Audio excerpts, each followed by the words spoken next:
Hey guys, Justin here with JHart Modelworks. So, as you can see, once again, my space has been deconstructed. This should be the last time. It's Friday, it is countertop install day. They're coming in to take the countertops up and replace them with the new granite countertops. So a contractor should be here soon, I think, to get that done. But all of my stuff had to be pulled back out of my corner.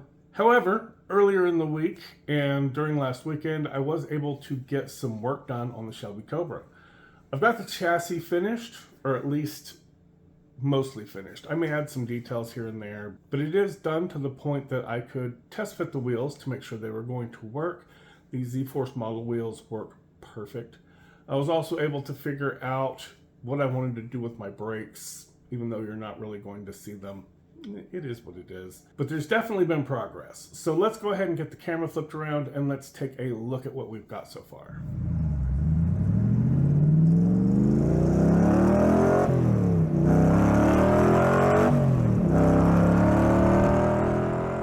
Alright guys, here we are with the chassis. For the frame, I went with House of Colors Wild Cherry from Scale Finishes.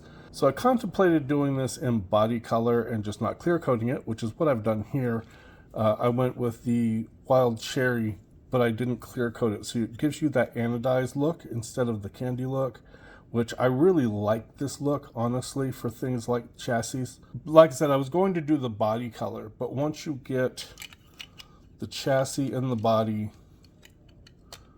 you get an engine in there, it's going to be pretty hard to see. You're not going to get any light down in there, so you're not going to get the color effect that you're getting here. You're not going to pick up that red at all. It's just going to be dark.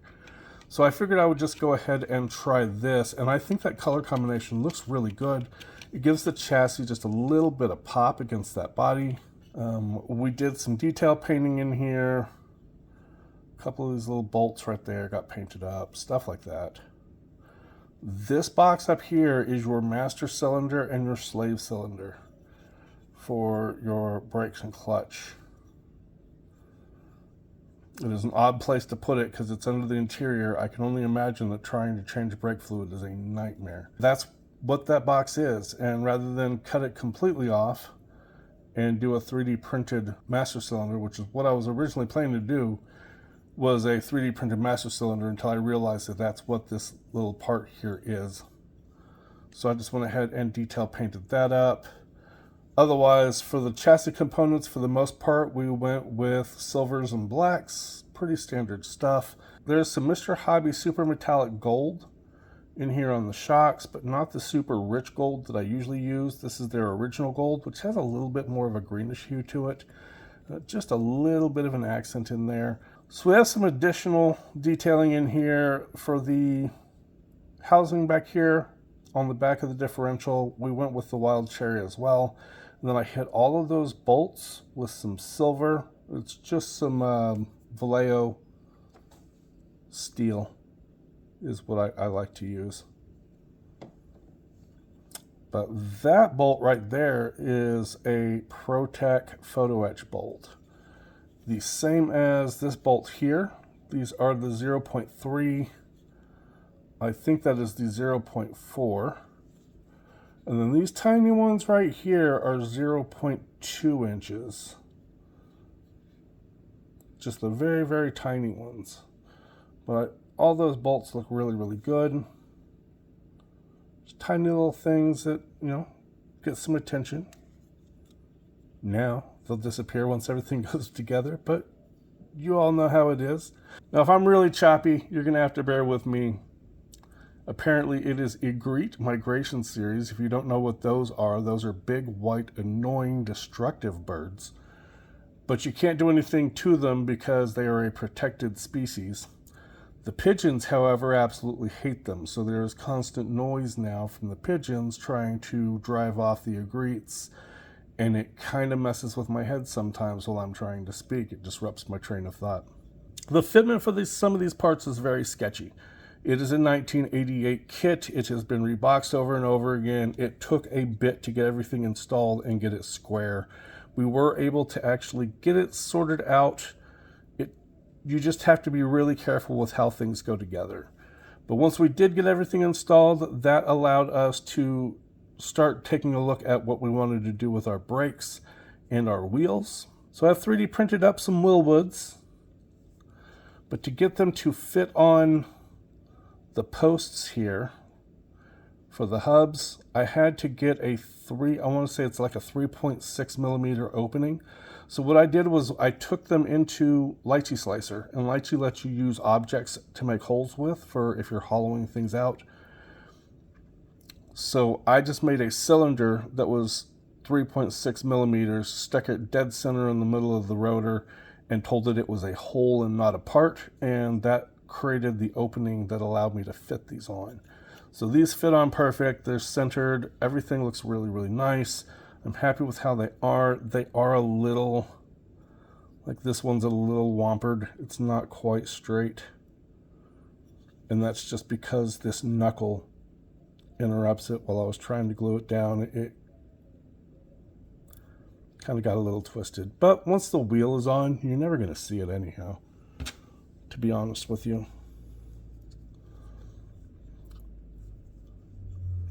You barely see the brakes at all. They get covered by the center of that wheel.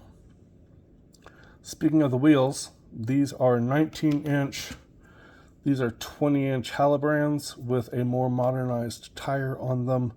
These are just my spares, which I always try to print some extras. I did not get any extras on the trim ring for the front, but I did one on the back. So by having spares and being able to just glue them up, this allowed me to throw them together because I wasn't certain how their mount system was going to work with this kit. Apparently, these wheels are made for this kit because they just drop on perfectly. They drop into place. There's still just a little bit of room for you to glue in your knockoff.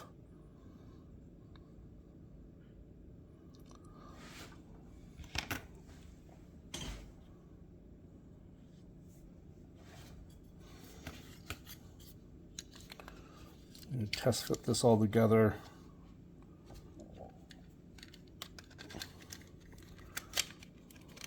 Shove the interior into place.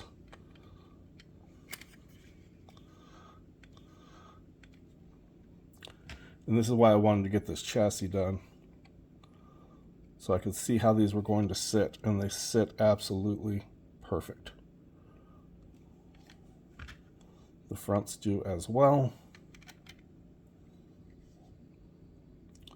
So that is going to be how those wheels are going to sit. And I like it. I think it's a good look. So like I said, these are 19s in the front, 20s in the rear. I believe the kit wheels are 16s maybe. I think they're either 15s or 16s. They're the same size front to back. The tires are wider than these, so they're a thicker section tire. But at the end of the day, I think the tire is slightly smaller, and it leaves like a little bit more gap in here. I like the way these fill these wheel wells in a little bit better.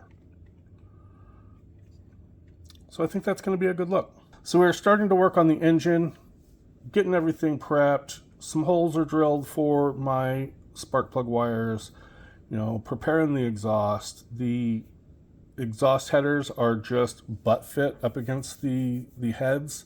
And I don't really care for that, so I've got some holes in there, and I've added some metal pins just to give them a little more stability. Things like that. I am 3D modeling up replacements for the oil breathers. So you can kind of see these oil breathers have some sinks in them, and I don't want to mess with trying to clean those up.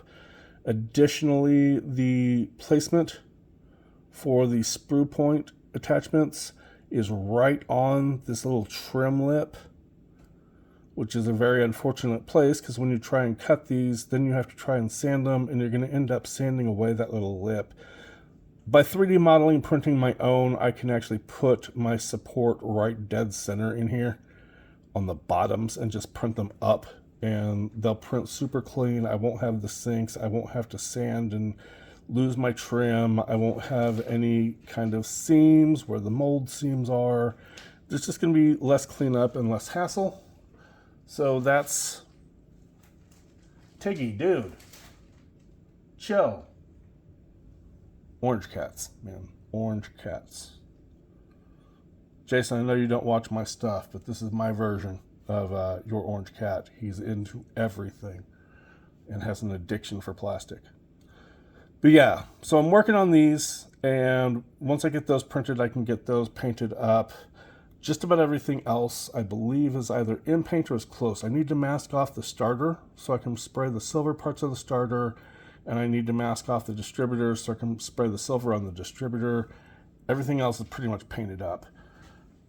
Then we get to assembly, but I got sidetracked. I went off onto a side quest, and I spent 3 evenings scratch building shift linkage. So basically I just used some metal plate. I want to say that it is KNS nickel or tin plate.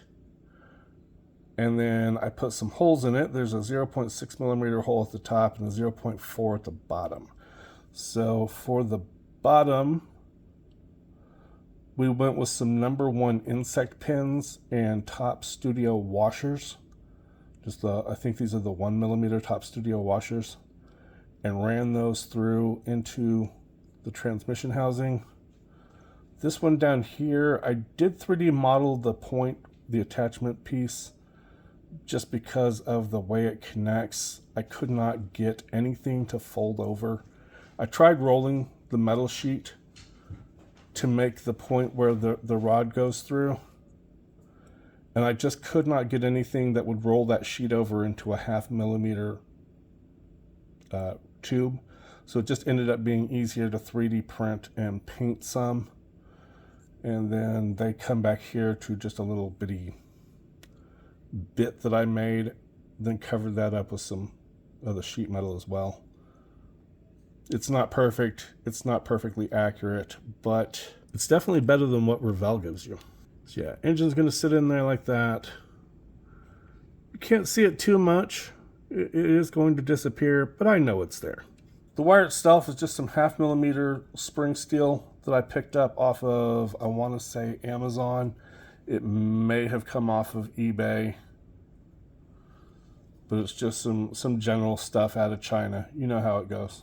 All right, guys, that is going to be a wrap for this video. Not a whole lot to cover. I haven't gotten a whole lot done. For the most part, just that chassis. But I'm really happy with how that chassis turned out. So from here, I want to continue working on the engine. I need to sand and polish this body. So as I mentioned before, I'm going to be installing some Top Studio rivets in order to put in the connectors for the tonneau cover. I'm not going to use the tonneau cover, but I want the connectors in place for it. And those are going to have an impact on which chrome I use. I want to use the Alclad black chrome. I absolutely love this chrome, and it looks great on these exhaust tips. I've got a couple of sets of these printed out, so I could, I always print spares, and I used one of the spares to do a test shot on Alclad's black chrome, and that chrome against this body looks fantastic. I mean, that is really, really cool. But depending on how bright those rivets are, because they're a metal rivet, and if they're too bright, it's not going to look good with this chrome if everything else on the car is this chrome. So I need to get those installed so I can see how they're going to look with this, and see if I need to go with this chrome or if I'm just going to use a standard Alclad chrome. But I really, really hope I use this chrome. Thanks for hanging out with me, guys. I always appreciate you watching the videos and supporting the channel. If you're not subscribed, go and consider subscribing. I would greatly appreciate it, and I would catch you on the next one.